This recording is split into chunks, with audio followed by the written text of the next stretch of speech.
જય ભવાની મિત્રો, હું દુર્લભ ઝાપડિયા જય ભવાની ડીજે મ્યુઝિક વર્લ્ડ થોરિયાળ વ્યક્તિ આપ સૌનું હાર્દિક સ્વાગત કરું છું. મિત્રો, અત્યારે હું આવી ગયો છું દડલી મુકામે દિલીપભાઈ હાંડાના ફાર્મ એટલે કે ખેતરે.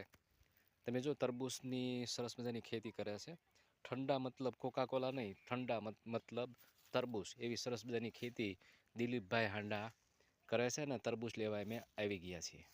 મિત્રો, આપણે જૂની ઘીસી પીઠી રીતિ પ્રમાણે જીવીએ છીએ અને આપણા બાપ દાદા જે પ્રમાણે ખેતી કરતા એ પ્રમાણે જ ખેતી કરીએ છીએ.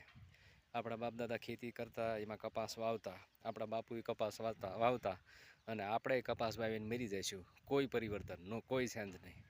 પણ અહીંયા દિલીપભાઈ હાંડાએ જે દડલી મુકામે રહે છે અને જાતે કોળી પટેલ છે, તો એને નવું પરિવર્તન કર્યું. તમે જુઓ, એને લગભગ 3.5 વીઘામાં તરબૂચની ખેતી કરી અને અંદાજિત એને 6-6.5 લાખ રૂપિયાના તરબૂચ એને વેચી નાખ્યા છે. અને મિત્રો, આ બીજો ફાલ જે છે એના તરબૂચ જે છે એ ફાયદામાં છે.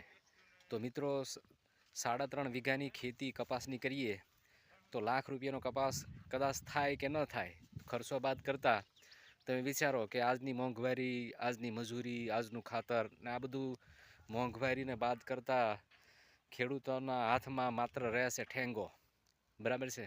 તો એની સામે આ દિલીપભાઈએ સરસ મજાની પ્રાકૃતિક ખેતી કરી છે અને તરબૂચનું વાવેતર એને કર્યું છે અને સારો એવો નફો મેળવ્યો છે.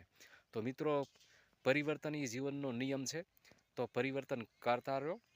અને ખેતી જે છે, આધુનિક ઢબે ખેતી અને પશુપાલન જો આપણે કરીશું તો જ એમાં ફાયદામાં આપણે રહેશું.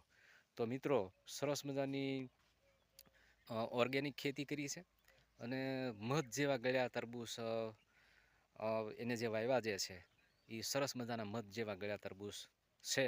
તો મિત્રો, ચેન્જ કરો, પરિવર્તન લાવો અને આધુનિક ઢબે ખેતી કરો. જય ભવાની.